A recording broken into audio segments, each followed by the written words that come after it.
Now that we have an outfit for every occasion, Fred Connors is here with a braid for every occasion. Fred is going to show us braids for days.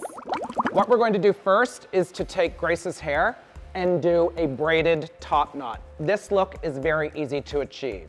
All you do is pull your hair back into a high ponytail. And so using a paddle brush, pull the hair back into a ponytail high on the head.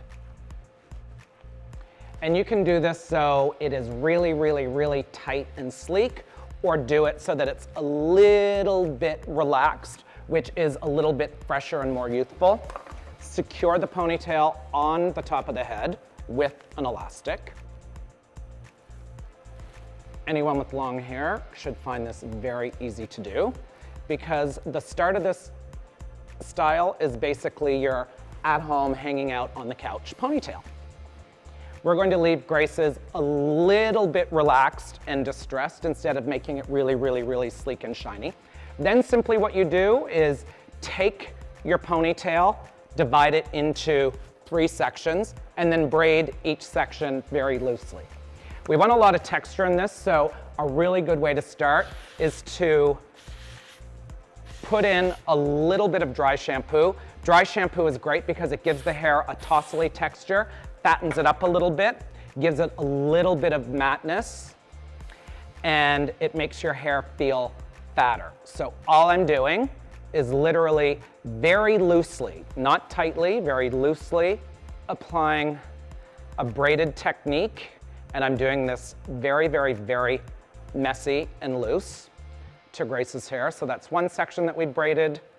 We take the second section, and again, we braid that.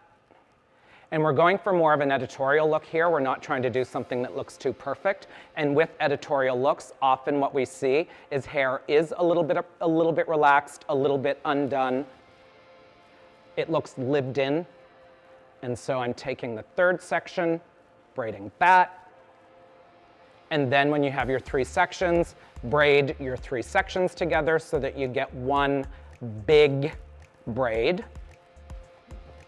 So you braid your 3 braids together, and then all you do is simply wrap the braid around the base of the ponytail and secure with a pin.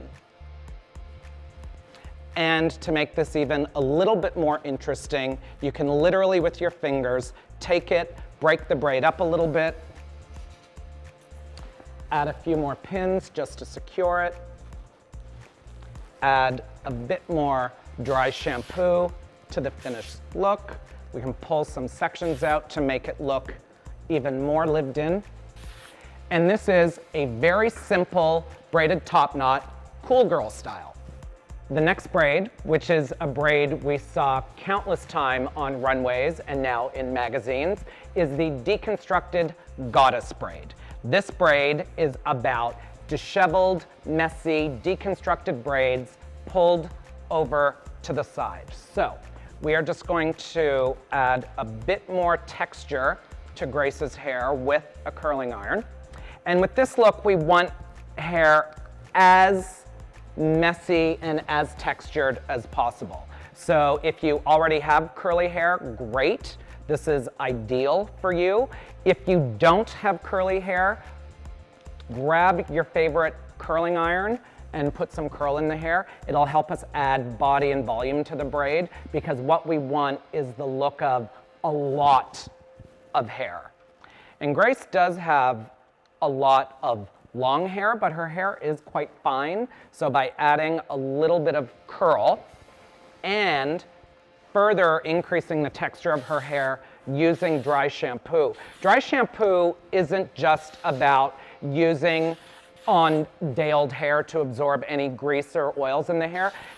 Dry shampoo also is used in runway and editorial looks to give the hair as much soft, matte, textured body as possible. So I am going to very, very, very loosely start braiding Grace's hair. And I've just grabbed a random section of hair that I've started braiding, and then I'm going to grab another section of hair and then start braiding that into the braid. And then I'm going to grab another section of hair and start braiding that into the braid. Grabbing another section of hair. It kind of feels like I'm French braiding Grace's hair, but I'm doing it so randomly, it just looks like bits of hair pulled together and woven together. Pulling the hair from the front, grabbed a section, and I'm going to start braiding that, and then grabbing the braid that we did previously and loosely starting to braid and twist the two braids together. Then grabbing any other pieces of hair, incorporating them into this very messy braid. And we want to completely pull the sections apart using your fingers and the palms of your hand as you go. So it's about just loosening up the braid and breaking it up as much as possible. And then if you like to add a little bit more volume to the back of the braid, you can go through with some bobby pins, lift the hair up, and secure it. And this is a look I am a big fan of because it really, really, really takes that messy, half up, half down hair to a whole new level. You can see that we have all of this loosely braided, tousled hair in the back, held together just by a loose braid and a couple of bobby pins. Add a bit more texture. And we have a very distressed, braided, kind of up, goddess runway braid. I love it.